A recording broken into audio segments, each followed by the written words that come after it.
가톨릭 교리서 46번째 942항 평신도들은 그들의 예언자직으로 인해 인간 사회 한복판에서 그리스도의 증인이 되도록 부름을 받고 있다.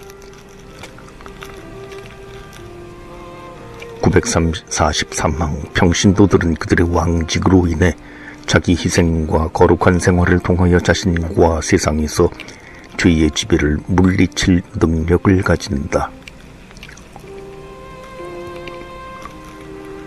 944항 하느님께 봉헌된 생활은 교회의 인정을 받은 항구한 생활 양식으로 청빈과 정결과 순명의 복음적 권고를 따르기로 하는 공적 선서로 특징지어진다.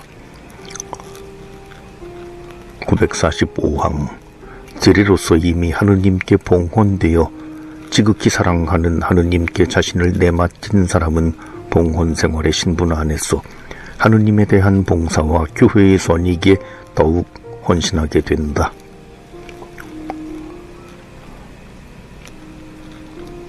제5단락 모든 성인의 통공 946항 사도신경은 거룩하고 보편된 교회를 고백한 다음에 모든 성인의 통공을 고백한다. 어떤 면에서 이 구절은 앞 구절을 명확하게 해주는 것이다. 교회란 모든 성도의 공동체가 아니고 무엇이란 말인가? 모든 성도의 친교가 바로 교회이다. 947항 모든 신자가 한 몸을 이루기 때문에 각자의 선은 모두에게 전달된다. 그러므로 교회 안에는 선의 공유가 존재한다고 믿어야 한다. 그러나 가장 중요한 지체는 머리이신 그리스도이시다. 따라서 그리스도의 모든 선이 지체들에게 전달되며 이러한 전달은 교회의 성사들을 통하여 이루어진다. 이 교회를 다스리시는 하나이신 성령께서 교회가 받은 모든 것을 공동의 자산이 되게 하신다. 948항 그러므로 모든 성인의 통공이라는 말은 다음과 같이 서로 밀접하게 연결된 두 가지 의미를 지니게 된다. 곧 거룩한 것들의 공유와 거룩한 사람들 사이의 친교가 그것이다.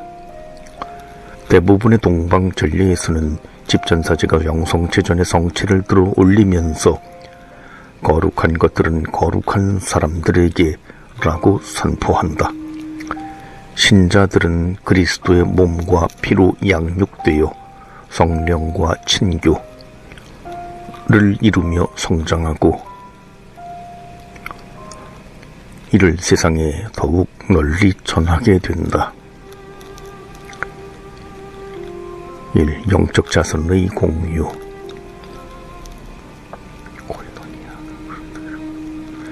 949항 초기 예루살렘 공동체에서 제자들은 사도들의 가르침을 받고 친교를 이루며 빵을 떼어 나누고 기도하는 일에 전념하였다. 신앙의 공유 신자들의 신앙은 사도들에게 받은 교회의 신앙이며 나눔으로써 풍부해지는 생명의 보화이다. 950항 성사의 도유 모든 성사의 효과는 신자 전체의 것이다. 성사들, 특히 사람들이 교회에 들어오는 문과 같은 세례 성사는 모두를 서로 묶어주고 또 예수 그리스도께 결합시키는 거룩한 끈과 같은 것이기 때문에 교부들의 신경 풀이에서는 모든 성인의 통공을 성사의 공유로 이해하고 있다. 성사는 우리를 하느님과 결합시켜 주므로 모든 성사는 친교의 성사라 할 수 있다. 그러나 이러한 친교를 완성시키는 주된 성사는 성체 성사이므로 친교의 성사라는 말은 성체 성사에 더욱 적합하다. 951항 은사의 공유 교회의 친교 안에서 성령께서는 교회의 건설을 위하여 모든 계층의 신자들에게 특히 은총도 나누어 주신다. 하느님께서 각 사람에게 공동선을 위하여 성령을 드러내 보여주신다.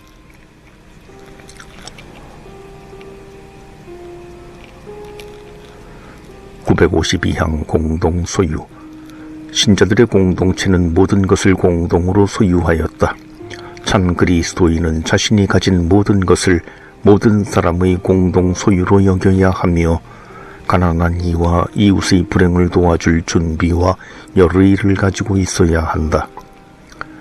그리스도인은 주님의 재산 관리인이다.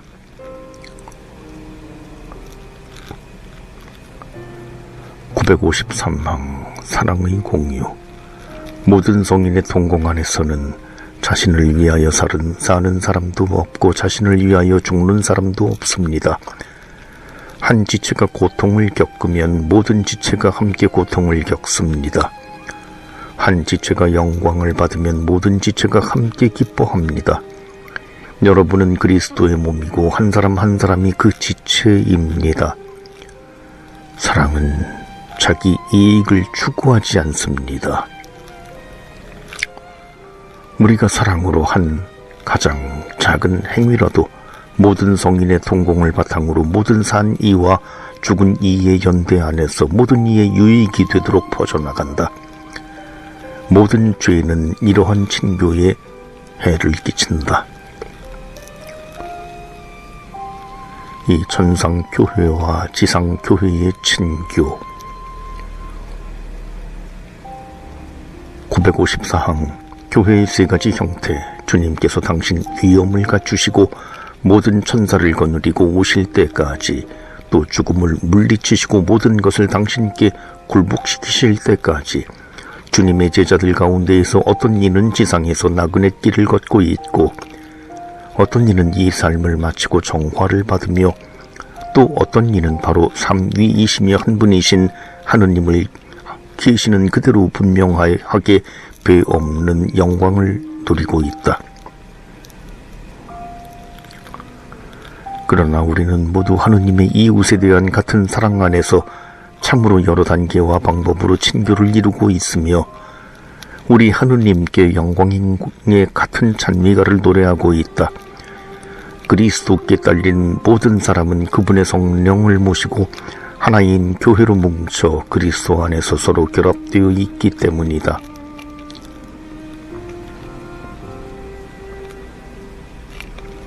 (955항) 그리스도의 평화 속에 잠든 형제들과 나그네들의 결합은 조금 더 중단되지 않으며 더욱이 교회의 변함없는 신앙에 따르면 영신적 소원 이의 교리로 더욱 튼튼해진다. 956항 성인들의 전구. 천상에 있는 사람들이 그리스도와 더 친밀하게 결합되어 있기 때문에 그들은 온 교회를 성덕으로 더욱더 튼튼하게 강화하고, 이들은 주님을 통하여 주님과 함께 주님 안에서 끊임없이 하느님 아버지께 전구하며 하느님과 사람들 사이의 유일한 중개자이신 예수 그리스도를 통하여 모든 일에서 주님을 섬기고, 따라서 그들의 형제적 배려로 우리의 연약함이 많은 도움을 받는다. 울지들 마십시오. 죽은 다음에 저는 여러분에게 더 도움이 될 것입니다. 제가 살아 있을 때보다 더 효과적으로 여러분을 도울 수 있습니다. 저는 하늘로 올라가 땅을 위하여 유익한 일을 하겠습니다.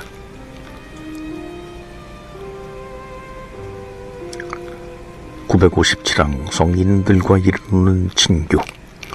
오로지 표양이라는 이유만으로 하늘에 있는 이들을 기억하며 공경할 뿐 아니라 또한 더 나아가서 형제적 사랑의 실천을 통하여 온 교회의 일치가 성령 안에서 강화되도록 그렇게 한다. 나그네들 사이에서 이루어지는 그리스도인의 친교가 우리를 그리스도께 더 가까이 인도하는 것처럼, 이렇게 성인들과 이루는 동공도 우리를 그리스도와 결합시켜주고 온갖 은총과 하느님 백성의 생명 자체가 그 원천이며 머리이신 그리스도에게서 흘러나오기 때문이다. 그리스도께서 하느님의 아들이시기 때문에 우리는 그분을 흠숭합니다. 주님의 제자들이며 주님을 본받은 사람들이기 때문에 우리는 순교자들을 사랑합니다. 그들의 왕이시며 스승이신 분을 향한 그들의 비할 데 없는 신앙심 때문에 그들을 사랑하는 것입니다. 우리도 역시 그들의 순교에 동참하고 동료 제자가 되었으면 얼마나 좋겠습니까? 958항 죽은 이들과 이루는 친교. 예수 그리스도의 신비체 전체에 이러한 친교를 명백히 인식하는 나그네들의 교회는 초대 그리스도교 이래로 죽은 이들에 대한 기억을 커다란 신심으로 소중하게 간직하여 왔으며, 죽은 이들을 위하여 그들이 죄에서 벗어나도록 기도한다는 것은 거룩하고 유익한 생각이기 때문에 교회는 죽은 이들을 위하여 대리 기도를 바쳤다. 그들을 위한 우리의 기도는 그들을 도울 뿐 아니라 우리를 위한 그들의 전구를 효과 있게 할 수 있다. 959항 하느님의 한 가족. 하느님의 자녀로서 그리스도 안에서 한 가족을 이루고 있는 우리가 모두 서로 사랑하고 하나의 찬미가로 지극히 거룩하신 삼위일체 하느님을 찬미하며 서로 교류할 때에 우리는 교회의 근본 소명에 부응한다.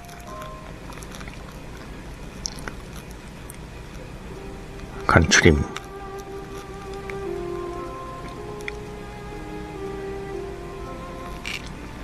(960항) 교회는 성도들의 친교이다. 이 말은 거룩한 것들의 공유를 뜻하는데, 무엇보다도 그리스도 안에서 한 몸을 이루는 신자들의 일치가 표현되고 실현되는 성찬리를 가리킨다. 961항 이 말은 또한 거룩한 사람들 모든 일을 위하여 돌아가신 그리스도 안에서 이루는 친교를 가리킨다. 이 친교로서 저마다 그리스도 안에서 그리스도를 위하여 행하고 겪는 모든 일은 모든 일을 위하여 열매를 맺는다.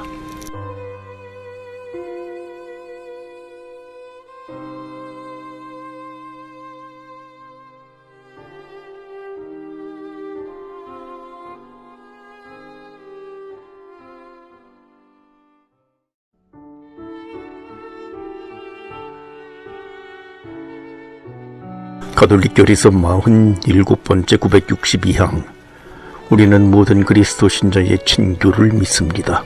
곧 지상에서 순례자로 있는 사람들, 남은 정화 과정을 거치고 있는 죽은 이들, 하늘에 있는 복된 분들이 모두 오직 하나의 교회를 이룬다고 믿습니다. 그리고 이 친교 안에서 자비로우시고 사랑이 많으신 하느님과 그분의 성인들이 우리의 기도에 항상 귀를 기울이고 있다는 것을 믿습니다. 제6단락 마리아, 그리스도의 어머니, 교회의 어머니.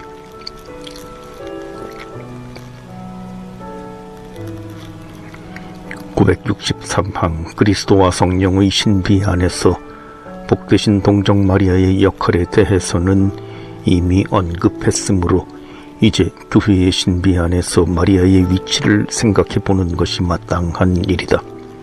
사실 동정 마리아께서는 구세주의 참 어머니로 인정받으시고 공경받으신다. 분명히 그리스도의 지체들의 어머니이시다. 왜냐하면 저 머리의 지체인 신자들이 교회 안에서 태어나도록 사랑으로 협력하셨기 때문이다. 마리아께서는 그리스도의 어머니이시며 교회의 어머니이시다. 1. 교회의 어머니 마리아.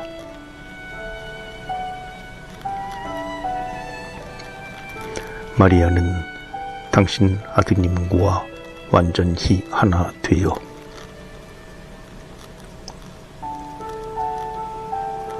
964항 교회에서 마리아의 역할은 그리스도와의 일치와 분리될 수 없으며 그 일치의 직접적 결과이다. 구원 활동에서 성모님과 아드님의 이 결합은 그리스도의 동정녀 잉태 때부터 그분의 죽음에 이르기까지 드러난다. 이 일치는 특히 그리스도의 순환 때에 분명하게 드러난다. 복되신 동정녀께서도 신앙의 나그네 길을 걸으셨고 십자가에 이르기까지 아드님과 당신의 결합을 충실히 견지하셨다. 거기에 하느님의 계획대로 서 계시어 성모님께서는 당신 외아드님과 함께 극도의 고통을 겪으시며 당신에게서 나신 희생제물의 사랑으로 일치하시어 아드님의 희생제사에 어머니의 마음으로 당신을 결합시키셨다. 마침내 십자가에서 운명하시는 아드님 예수 그리스도께서는 이렇게 말씀하시며 성모님을 제자들에게 어머니로 주셨다. 여인이시여, 이 사람이 어머니의 아들입니다.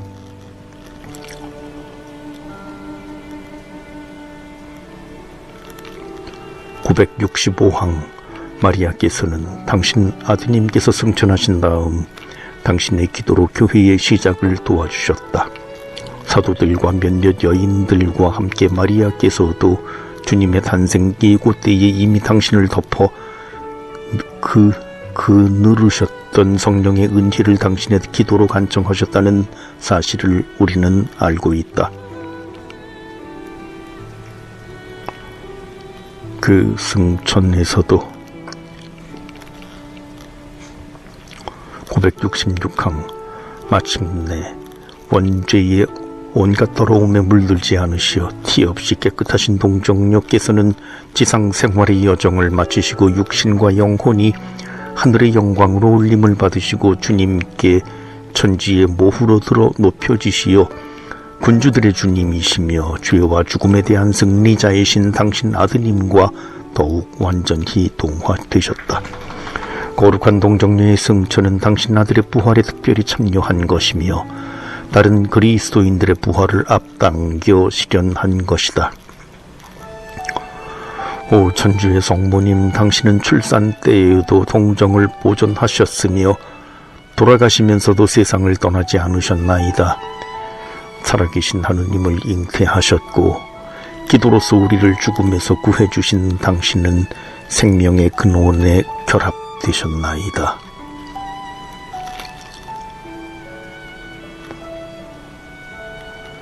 은총의 세계에서 우리 어머니이시다. 967항 동정마리아께서는 성부의 뜻과 성자의 구속사업과 성령의 모든 활동에 전적으로 헌신함으로써 교회를 위하여 신앙과 사랑의 모범이 되신다. 이로써 마리아께서는 교회에서 가장 뛰어나고 유일무이한 지체가 되시고 교회의 전형이 되신다.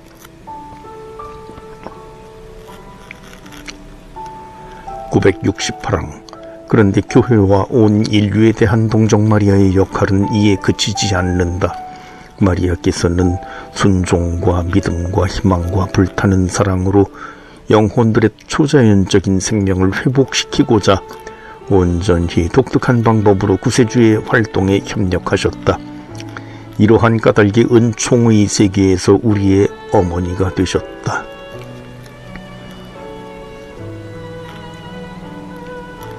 969항 은총의 계획 안에 있는 마리아의 모성은 주님 탄생의 예고에 믿음으로 동의하시고 십자가 밑에서도 흔들리지 않고 간직하셨던 그 동의에서부터 모든 뽑힌 이들의 영원한 완성에 이르기까지 끊임없이 지속된다.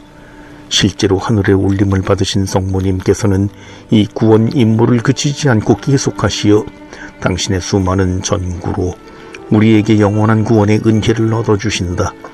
그 때문에 복되신 동정녀께서는 교회 안에서 변호자, 원조자, 협조자, 중개자라는 칭호로 불리신다.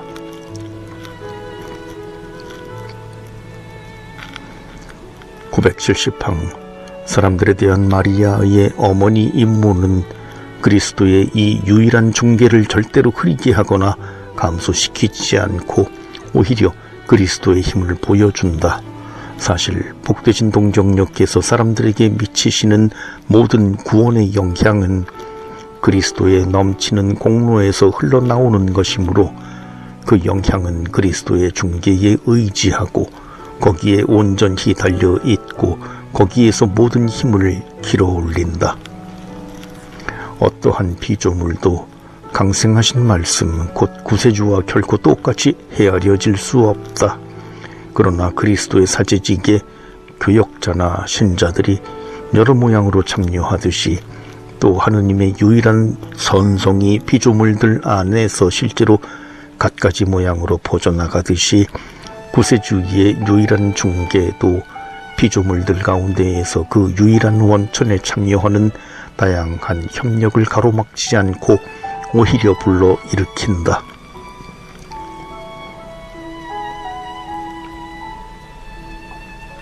이 성모 마리아 공경.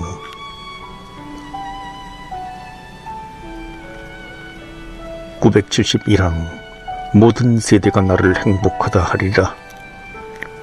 복되신 동정 마리아에 대한 교회의 신심은 그리스도교 예배의 본질적 요소이다. 성모 마리아께서는 교회에서 특별한 공경으로 당연히 존경을 받으신다. 사실 오랜 옛적부터 복되신 동정녀께서는 천주의 성모라는 칭호로 공경을 받으시고 신자들은 온갖 위험과 곤경 속에서 그분의 보호 아래로 달려들어가 도움을 간청한다. 공경은 교회 안에 언제나 있었던 그대로 온전히 독특한 것이지만 강생하신 말씀과 똑같이 성부와 성령께 보여드리는 흠숭의 공경과는 본질적으로 다른 것이며 또한 그 흠숭을 최대한 도와준다. 이러한 마리아 공경은 천주의 성모님께 바쳐진 전례 축일들과 복음 전체의 요약인 묵주기도와 같은 마리아께 드리는 기도에 나타난다. 3. 마리아 교회의 종말론적 표상. 972항 우리는 앞에서 교회와 그 기원, 사명, 목적에 대해 이야기했다. 이제 마리아께 눈을 돌려 그분 안에서 교회의 신비와 신앙의 나그네길을 걷는 교회를 관상하고 이 나그네길이 끝난 다음 본향에 들어선 교회의 모습을 묵상하는 것이 가장 바람직한 끝맺음이 될 것이다. 바로 그곳에서 마리아께서는 모든 성인의 동공 안에서 지극히 거룩하신 불가분의 삼위일체 하느님의 영광 안에서 교회를 기다리고 있으며 교회는 마리아를 주님의 어머니이며 자신의 어머니로 공경한다. 예수님의 어머니께서는 어느 무로든 하늘에서 영혼과 육신으로 이미 영광을 받으시어 내세에 완성될 교회의 표상이 되시고 그 시작이 되시는 것처럼 이 지상에서 주님의 날이 올 때까지 순례하는 하느님 백성에게 확실한 희망과 위로의 표지로 빛나고 계신다. 간추림.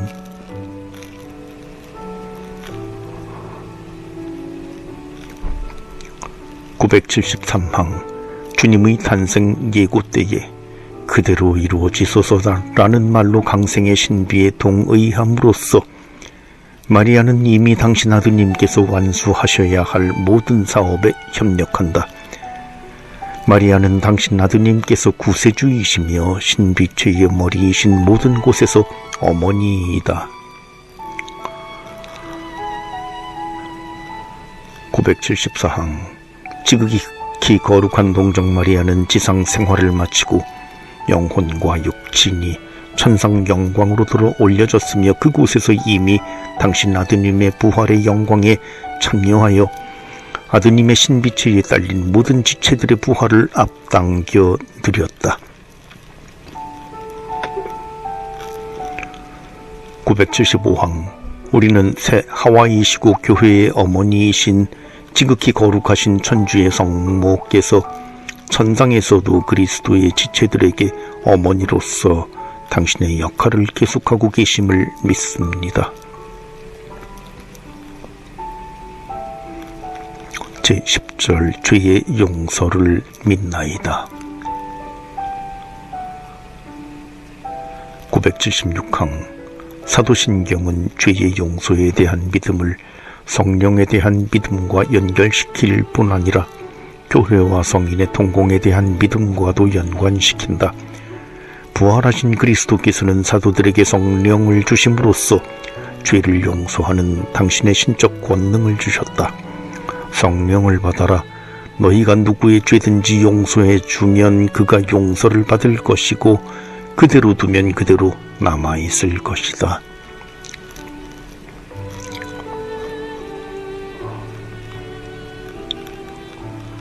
죄의 용서를 위한 유일한 세례. 977항. 우리 주님께서는 죄의 용서를 신앙과 세례에 연결시키셨다. 너희는 온 세상에 가서 모든 피조물에게 복음을 선포하여라. 믿고 세례를 받는 이는 구원을 받을 것이다. 세례는 우리 잘못 때문에 돌아가셨다가 우리를 의롭게 하시려고 부활하신 그리스도와 우리를 결합시켜 우리도 새로운 삶을 살아가게 하는 죄의 용서를 위한 첫째가는 가장 중요한 성사이다.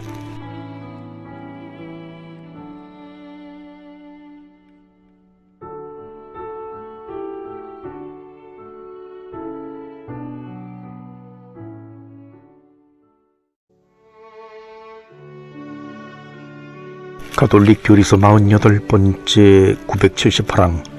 우리를 정화하는 세례를 받으면서 우리가 처음 신앙 고백을 할 때에 받는 용서는 아주 충만하고 전적인 것이어서 원죄나 우리 자신의 의지로 지은 죄나 또 그 죄들을 속죄하기 위하여 받아야 할 어떤 벌도 남지 않게 된다. 그렇다고 해도 세례의 은총은 본성의 모든 나약함에서 누구도 해방시켜주지는 않는다. 오히려 우리는 아직도 우리를 끊임없이 악으로 이끌어가는 사욕의 충동과 싸워야 한다.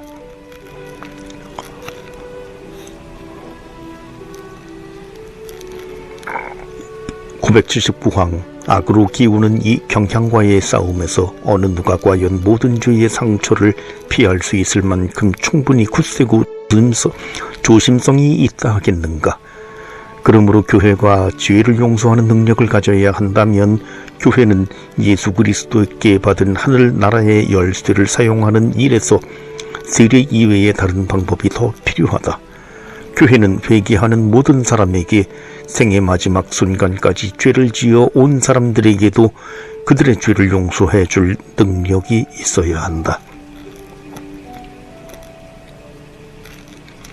980항. 세례받은 사람은 고해성사를 통하여 하느님과 교회와 화해할 수 있다. 교부들이 고해를 수고스러운 세례라고 부른 것은 합당한 것이었다. 세례가 아직 새로 태어나지 않은 사람들에게 필요한 것처럼 고해성사는 세례를 받은 후 죄에 떨어진 사람들의 구원에 필요하다.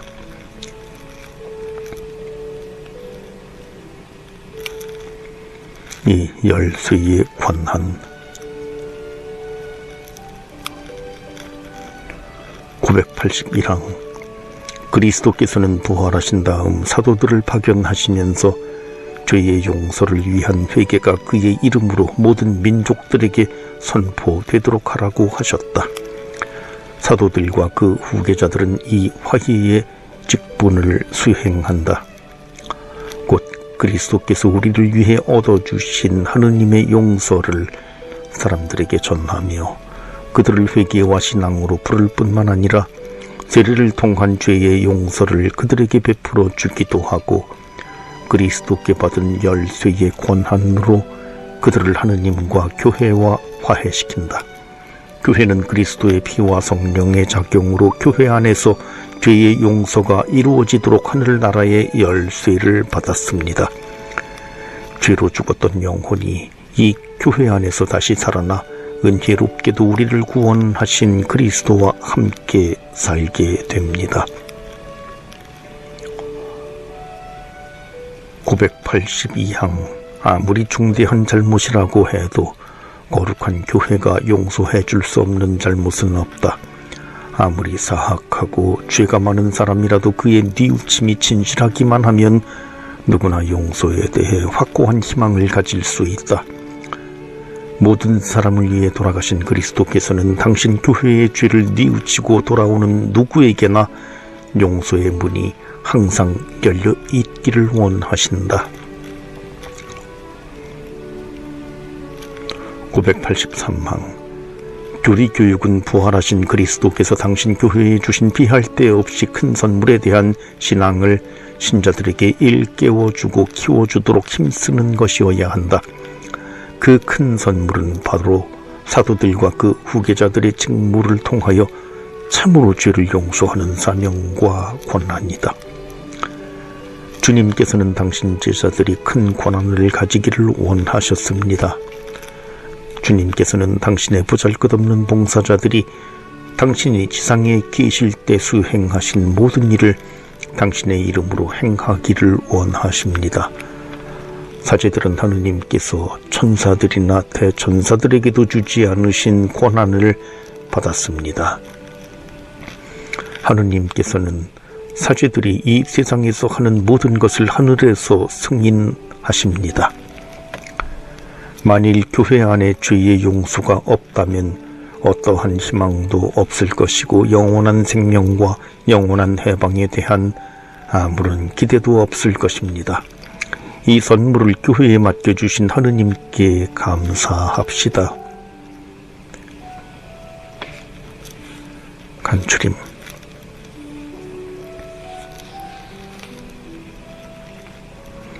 (984항) 신경은 죄의 용서를 성령에 대한 신앙 고백과 연결짓는다.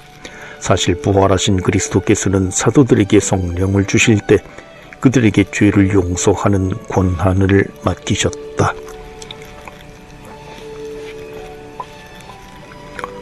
(985항) 세례는 죄의 용서를 위한 첫째가는 주된 성사이다. 세례는 돌아가시고 부활하신 그리스도께 우리를 결합시키고 우리에게 성령을 준다. 986항 그리스도의 뜻에 따라 교회는 세례받은 사람들의 죄를 용서할 권한이 있으며 이 권한을 주교와 사제들을 통하여 고해성사 안에서 통상적으로 행사한다.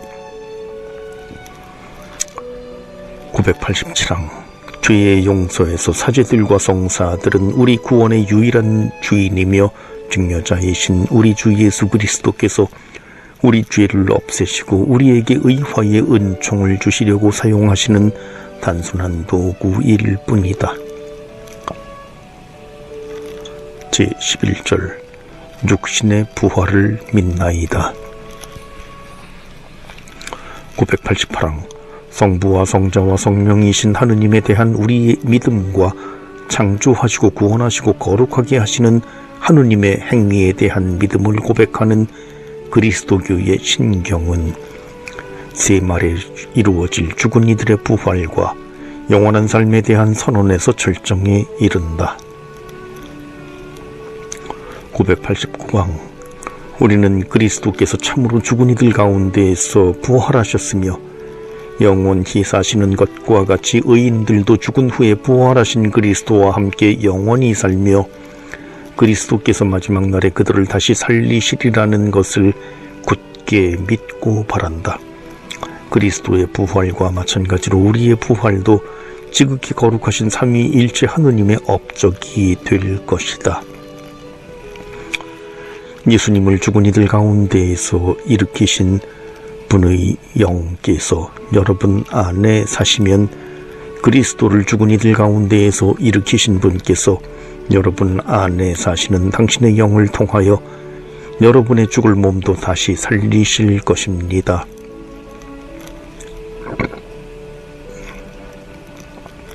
(990항) 육신이라는 용어는 연약하고 죽어야 할 운명에 놓여 있는 사람을 가리킨다. 육신의 부활은 죽은 다음에 불멸하는 영혼뿐 아니라 우리의 죽을 몸도 다시 살아나리라는 것을 가리킨다.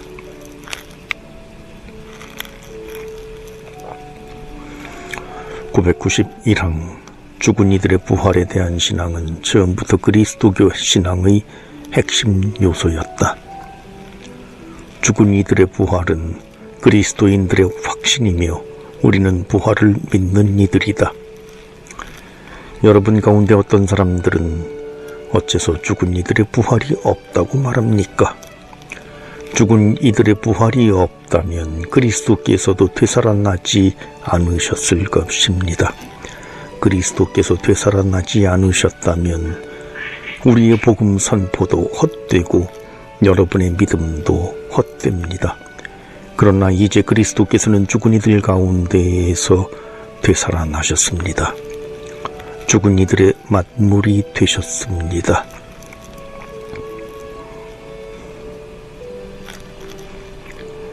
그리스도의 부활과 우리의 부활에 관한 점진적 계시 992항 하느님께서는 죽은 이들의 부활을 당신 백성에게 점진적으로 계시하셨다.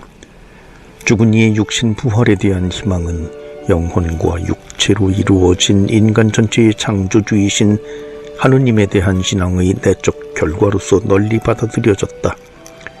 하늘과 땅의 창조주이신 그분은 아브라함을 비롯해 그 후손과 맺으신 계약을 충실히 지키는 분이시기도 하다. 이러한 두 가지 관점에서 부활에 대한 신앙의 표현이 표현되기 시작한다. 마카베우 가문의 순교자들은 시련 중에 다음과 같이 고백한다. 온 세상의 임금님께서는 당신의 법을 위하여 죽은 우리를 일으키시어 영원한 생명을 누리게 하실 것이요. 하느님께서 다시 일으켜 주시리라는 희망을 간직하고 사람들의 손에 죽는 것이 더 낫소.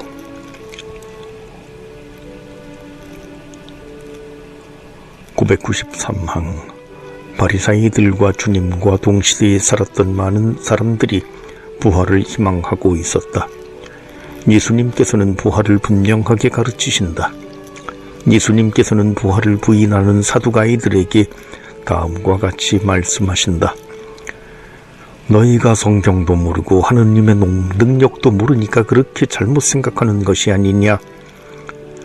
부활신앙은 죽은 이들의 하느님이 아니라 산 이들의 하느님이신 분에 대한 믿음의 그 근거를 두고 있다.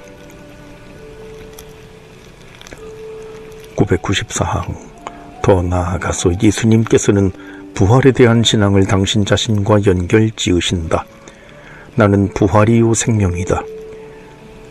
예수님을 믿고 그분의 살을 먹고 피를 마시는 사람은 마지막 날에 바로 예수님께서 친히 살리실 것이다.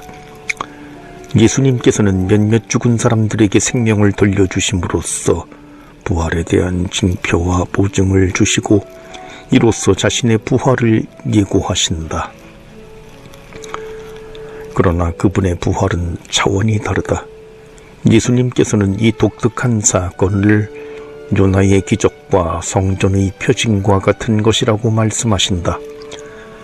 곧 당신이 죽임을 당하신 후 사흘날에 부활하리라고 예고하신다.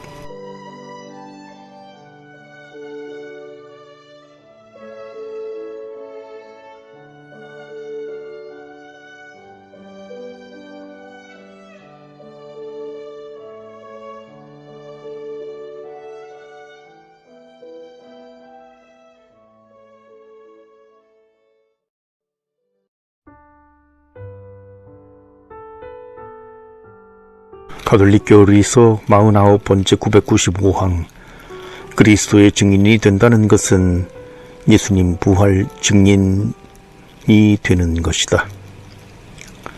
그분께서 죽은 이들 가운데에서 다시 살아나신 뒤에 우리는 그분과 함께 먹기도 하고 마시기도 하였습니다.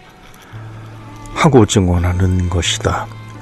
부활에 대한 그리스도인의 희망은 부활하신 그리스도와 만남으로써 아주 분명해진다.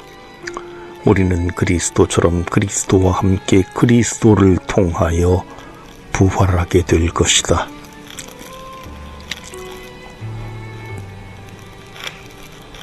(996항) 부활에 대한 그리스도교의 신앙은 처음부터 몰리 이해와 반대에 부딪혀 왔다. 그리스도교 신앙은 다른 어떤 문제보다도 육신의 부활에 대해 가장 격렬하게 끈질기고 완강한 반대에 부딪힌다. 사람이 죽은 후에도 그 생명이 영적으로 지속된다는 사실은 매우 널리 받아들여진다.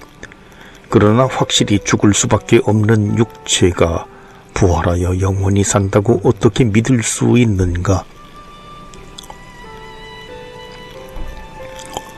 죽은 이들이 어떻게 부활하는가? 997항 부활이란 무엇인가?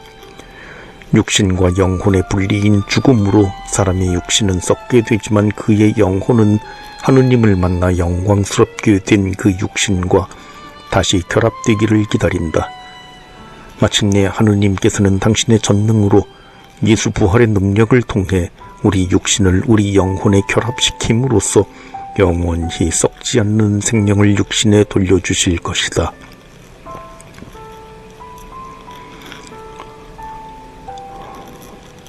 (998항) 누가 부활할 것인가? 죽은 모든 사람이 부활할 것이다. 선을 행한 이들은 부활하여 생명을 얻고 악을 저지른 자들은 부활하여 심판을 받을 것이다.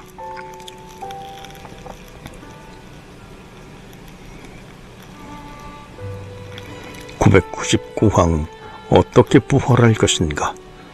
그리스도께서는 당신 자신의 육신을 지니고 부활하셨다. 내 손과 내 발을 보아라, 바로 나다. 그러나 예수님께서 지상생활로 돌아오셨다는 것은 아니다.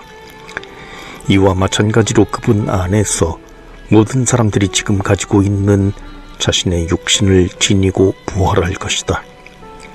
그러나 이 육신은 영적인 몸으로 영광스러운 몸과 같은 모습으로 변화될 것이다.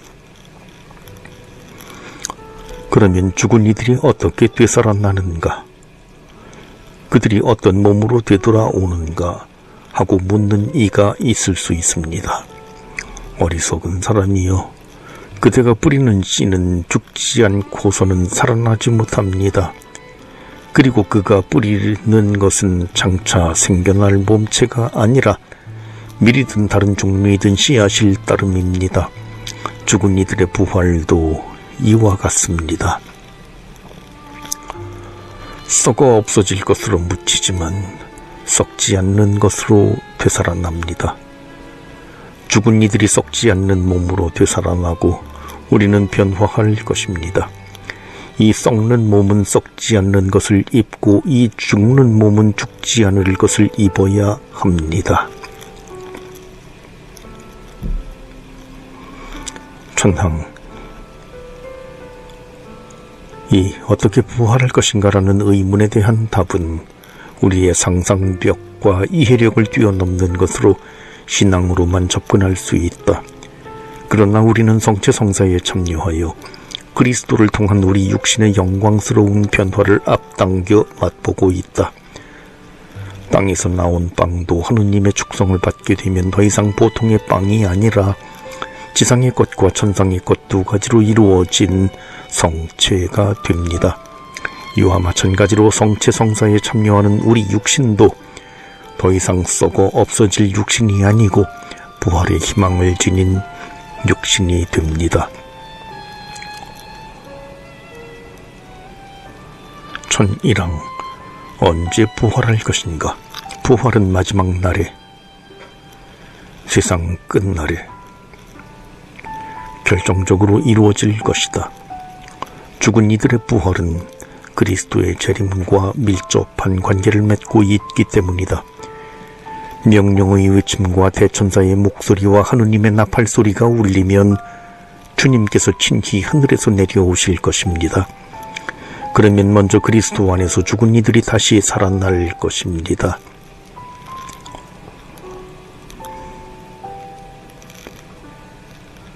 그리스도와 함께 부활한 우리.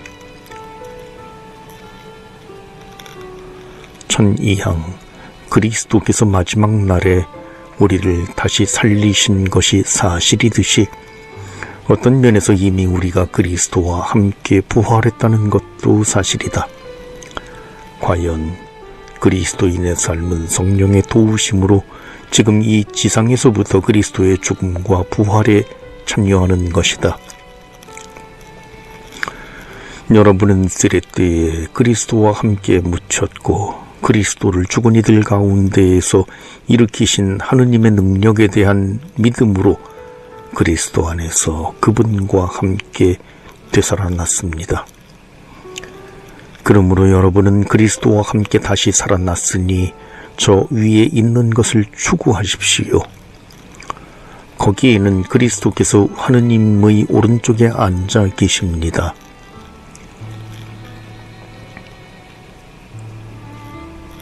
천3항 세례를 통하여 그리스도와 결합된 신자들은 부활하신 그리스도의 천상 생명에 이미 실제로 참여하고 있는 것이다. 그러나 이 생명은 그리스도와 함께 하느님 안에 숨겨져 있습니다. 하느님께서는 그리스도 예수님 안에서 우리를 그분과 함께 일으키시고 그분과 함께 하늘에 앉히셨습니다. 성체 안에 계신 그리스도의 몸으로 살아가는 우리는 이미 그리스도의 몸에 속해 있다.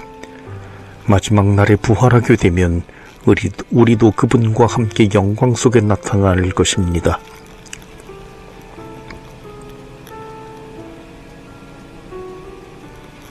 천4항 그날을 기다리고 있는 믿는 이들의 육신과 영혼은 이미 그리스도께 속해 있는 품 위에 참여한다.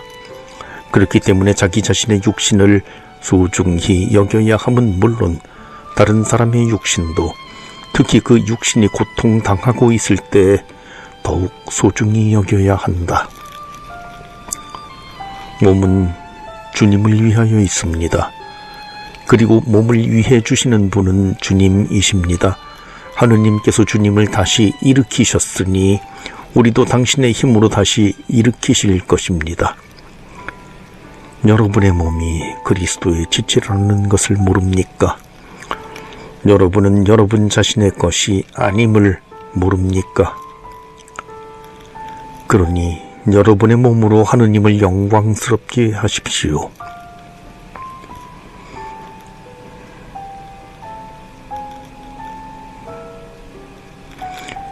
이 그리스도 예수님 안에서 죽다. 천5항 그리스도와 함께 부활하려면 그리스도와 함께 죽어야 하고 이 몸을 떠나 주님 곁에 살기 위하여 떠나야 한다. 죽음이라는 이 떠남에서 영혼은 육신과 분리된다. 그 영혼은 죽은 이들이 부활하는 날 육체와 다시 합쳐질 것이다.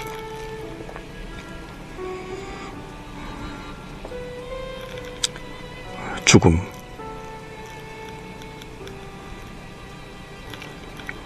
천6항 죽음 앞에서 인간 운명의 수수께끼는 절정에 이른다.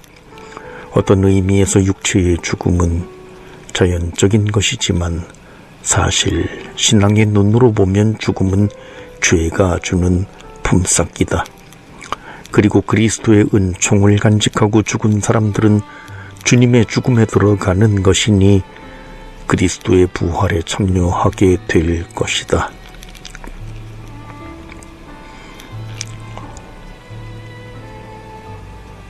천7항 죽음은 지상 생활의 마침이다. 우리의 삶은 시간으로 계산되며 그 시간 안에서 우리는 변하고 늙어가므로 지상의 모든 생물과 마찬가지로 죽음은 생명의 정상적인 끝마침으로 보인다. 이러한 측면에서 볼 때 죽음은 우리의 삶에 긴박감을 준다. 죽음을 염두에 두는 것은 삶을 실현하는 시간이 한정되어 있다는 사실도 깨닫게 한다. 젊음의 날에 너의 창조주를 기억하여라. 먼지는 전에 있던 흙으로 되돌아가고 목숨은 그것을 주신 하느님께로 되돌아간다. 천파랑, 죽음은 죄의 결과이다. 성경과 성전의 가르침에 대한 권위 있는 해석자인 교회의 교도권은 죽음이 사람의 죄 때문에 세상에 들어왔다고 가르친다. 비록 사람이 죽을 본성을 지니고 있지만 하느님께서는 사람을 죽지 않도록 정하셨다. 그러므로 죽음은 창조주 하느님의 뜻과 어긋나는 것이었으며 죄의 결과로 죽음이 세상에 들어왔다. 인간이 죄를 짓지 않았다면 육체의 죽음도 없었을 것이다. 따라서 죽음은 인간에게 마지막으로 파멸되어야 하는 원수이다.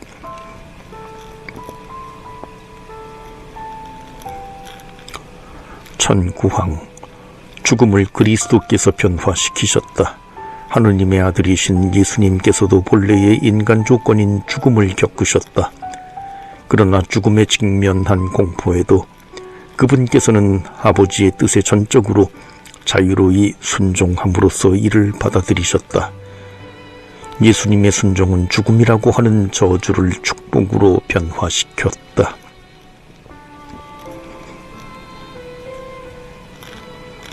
그리스도인 죽음의 의미. 천십항, 그리스도인의 죽음은 그리스도 덕분에 긍정적인 의미를 지니게 되었다. 나에게는 삶이 곧 그리스도이며 죽는 것이 이득입니다. 이 말은 확실합니다. 우리가 그분과 함께 죽었으면 그분과 함께 살 것입니다. 그리스도인의 죽음이 지닌 본질적 새로움은 바로 이것이다. 그리스도인은 세례를 통하여 새로운 삶을 살기 위해 이미 성사적으로 그리스도와 함께 죽었으며, 우리가 그리스도의 은총 중에 죽으면 육체적인 죽음은 그리스도와 함께 죽음을 성취하고, 이렇게 해서 그리스도의 속량 행위 안에서 그분과 완전히 한 몸이 된다. 이 세상 극변까지 다스리는 것보다 그리스도 예수님과 일치하려고 죽는 것이 나에게는 더 좋습니다. 내가 찾고 있는 것은 우리를 위하여 돌아가신 바로 그분이며, 내가 원하는 것은 우리를 위하여 부활하신 바로 그분입니다. 다시 태어난 내 출생의 때가 가까웠습니다. 나에게 깨끗한 빛을 받을 수 있도록 해 주십시오. 내가 거기 닿아야 사람이 될 것입니다. 전11항, 하느님께서는 죽음을 통하여 사람을 당신께로 부르신다. 그 때문에 그리스도인들은 죽음에 대해서 이 세상을 떠나 그리스도와 함께 있는 것입니다 라고 말한 바오로 사도와 같은 바람을 체험할 수 있다. 그리고 그리스도의 모범을 따라 자신의 죽음을 성부에 대한 순종과 사랑의 행위로 변화시킬 수 있다. 내 지성의 모든 욕망은 십자가에 못 박혔고, 다만 내 안에 있는 것은 샘솟는 물이고, 이 샘물이 성부께로 오라고 내 안에서 속삭이고 있습니다.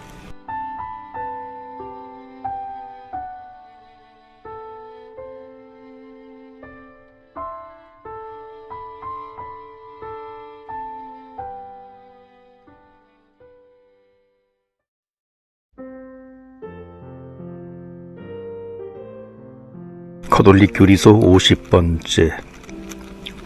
내 지상의 모든 욕망은 십자가에 못 박혔고, 다만 내 안에 있는 것은 샘솟는 물이고, 이 샘물이 성부께로 오라고 내 안에서 속삭이고 있습니다. 나는 하느님 뵙기를 원하며 그분을 뵙기 위하여 죽어야 합니다. 나는 죽는 것이 아니라 생명으로 들어가는 것입니다.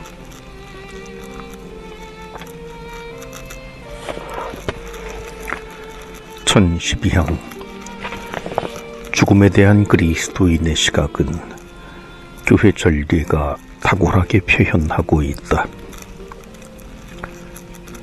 주님 믿는 이들에게는 죽음이 죽음이 아니요 새로운 삶으로 올마감이오니 세상에서 깃들던 이 집이 허물어지면 하늘에 영원한 거처가 마련되나이다.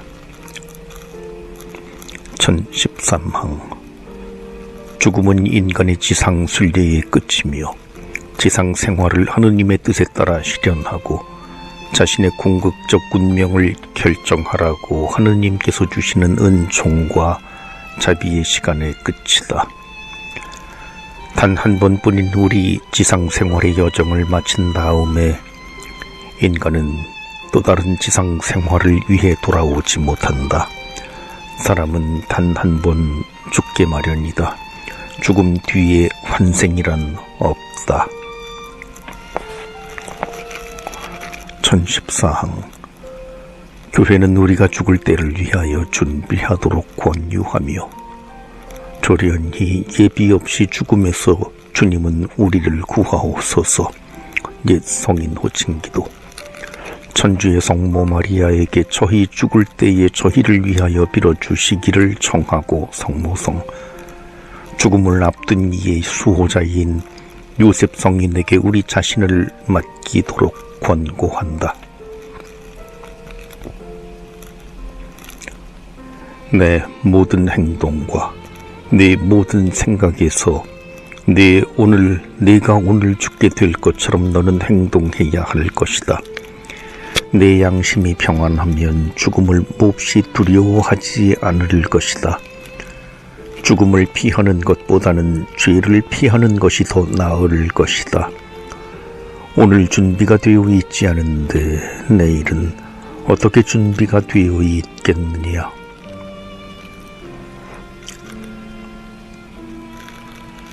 네, 주님, 목숨 있는 어느 사람도 벗어나지 못하는 육신의 우리 죽음, 그 누나의 찬미 받으소서. 죽을 죄 짓고 죽는 저들에게 앙화인지 복되도다. 당신의 짝 없이 거룩한 뜻조차 죽는 자들, 두 번째 죽음이 저들을 해치지 못하리로소이다.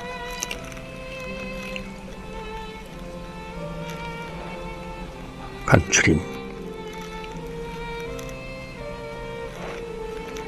1015항 육신은 구원의 축이다.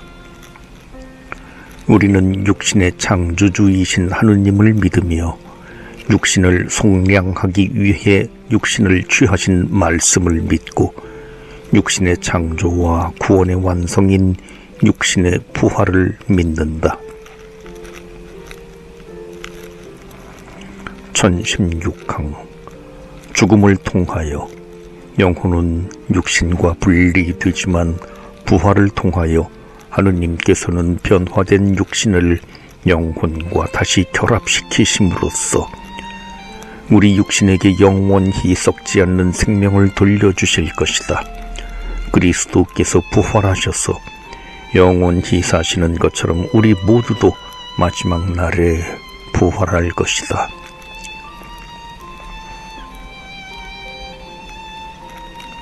1017항 우리는 지금 우리에게 있는 이 육신이 참으로 부활할 것을 믿는다. 그러나 썩을 몸으로 무덤에 묻히지만 썩지 않을 몸, 영적인 몸으로 다시 살아난다.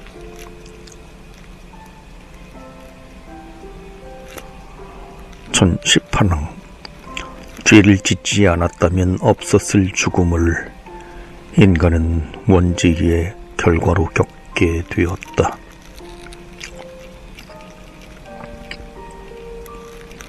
1019항 하느님의 아들이신 예수님께서는 우리를 위하여 당신의 아버지 하느님의 뜻에 온전히 순명하시어 자유로이 죽음을 받아들이셨다.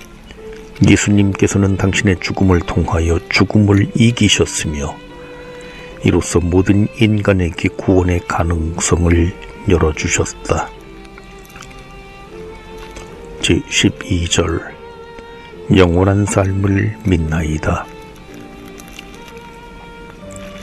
1020방 그리스도인은 자신의 죽음을 예수님의 죽음과 연결지으며 죽음을 예수님께 나아가는 것으로 영원한 생명으로 들어가는 것으로 여긴다.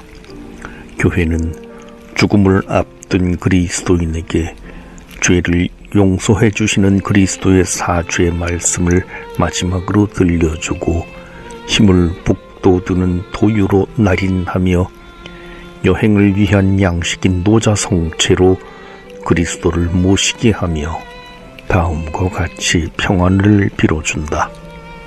하느님, 그리스도를 믿는 이 영혼이 이제 세상을 떠나려 하나이다. 이 영혼을 창조하신 전능하신 천주 성부님, 이 영혼을 받아들이소서. 이 영혼을 위하여 순환하신 천주 성자 예수 그리스도님, 이 영혼을 받아들이소서. 이 영혼을 찾아오신 천주 성령님, 이 영혼을 받아들이소서. 오늘 이 영혼에게 평화를 주시고 거룩한 시온에서 주님을 우러러 배우며 길이 살게 하소서. 천주의 성모 동정 마리아와 성 요셉과 모든 천사와 성인과 함께 영원한 행복을 누리게 하소서. 일찍이 흙으로 만드신 이 교우를 주님께 돌아가게 하소서. 성모 마리아와 모든 천사와 성인들이 세상을 떠나 주님께로 돌아가는 이 교우를 즐거이 맞아들이게 하소서. 구세주이신 주님을 배우며 영원히 하느님을 직접 배우게 하소서. 개별 심판. (1021항) 죽음은 그리스도 안에 드러난 하느님의 은총을 받아들이거나 거부할 수 있는 시간인 인생의 끝을 맺는다. 신약 성경은 심판을 그리스도께서 다시 오실 때 그분과의 마지막 만남이라고 하는 관점에서 주로 이야기하지만 각자가 죽은 뒤 곧바로 자신의 행실과 믿음에 따라 대가를 치르게 된다는 것도 반복하여 천명한다. 불쌍한 라자로의 비유, 십자가 위에서 회개한 죄수에게 하신 말씀, 그 밖에 다른 여러 대목들은 사람에 따라 서로 다를 수 있는 영혼의 궁극적 운명에 대해 이야기하고 있다.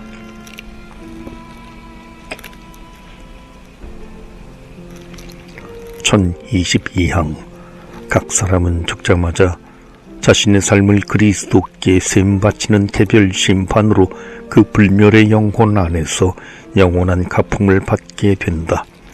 이러한 대가는 정화를 거치거나 곧바로 하늘의 행복으로 들어가거나 곧바로 영원한 벌을 받는 것이다.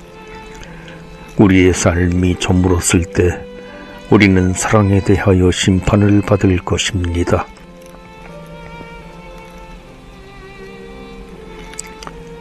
이 천국.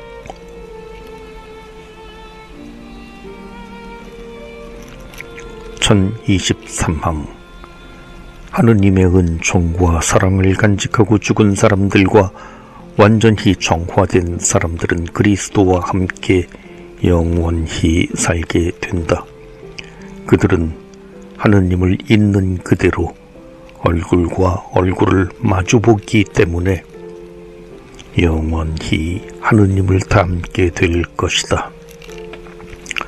사도들에게서 이어받은 권위로 우리는 다음과 같이 정의를 내린다.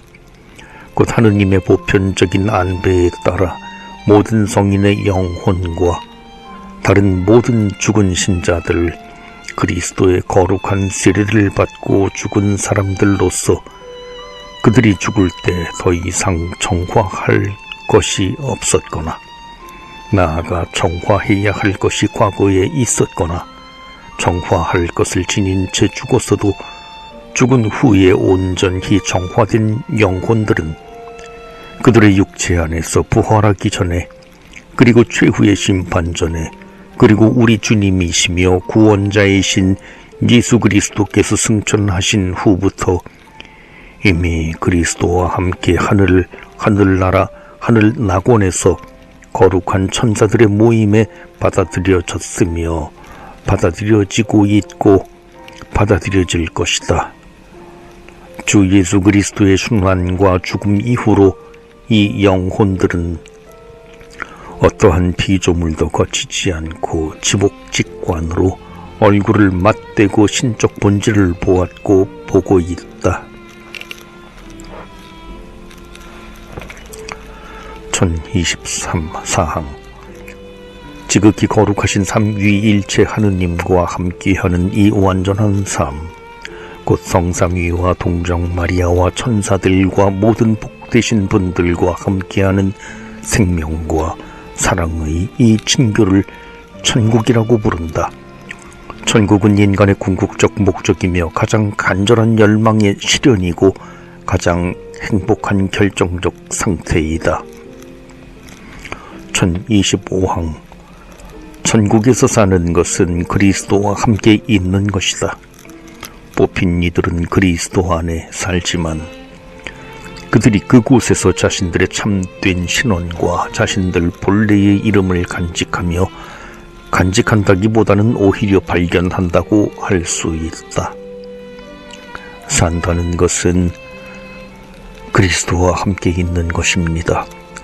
그리스도께서 계신 곳에 생명이 있고 하늘나라가 있습니다. 1026항 예수 그리스도께서는 당신의 죽음과 부활을 통하여 우리에게 천국을 열어주셨다. 천국의 복된 사람들의 삶은 그리스도께서 이루신 구원의 결과를 완전히 차지하는 데에 있으니 그리스도께서는 당신을 믿고 당신의 뜻을 끝까지 충실하게 지켜온 사람들을 하늘의 당신 영광에 참여시키신다. 천국은 그리스도와 온전히 한 몸이 된 모든 사람의 복된 공동체이다. 1027항 그리스도 안에 있는 모든 사람과 하느님 사이에 이루어진 복된 친교의 이 신비는 모든 이해와 표현을 초월한다. 성민경은 이를 생명, 빛, 평화, 혼인잔치, 하늘나라의 포도주, 아버지의 집, 천상 예루살렘, 낙원 등 비유적인 표상들을 통하여 우리에게 말을 해준다. 어떠한 눈도 본 적이 없고 어떠한 귀도 들은 적이 없으며 사람의 마음에도 떠오른 적이 없는 것들을 하느님께서는 당신을 사랑하는 이들을 위하여 마련해 두셨다. 1028항 하느님께서는 초월적인 분이시기 때문에 당신 스스로 인간이 직접 볼 수 있도록 당신의 신비를 드러내 보이시거나 인간에게 그러한 능력을 주실 때에만 그 참모습이 보이는 것이다. 이처럼 천상 영광 안에 하느님을 뵙는 것을 교회는 지복직관이라고 부른다.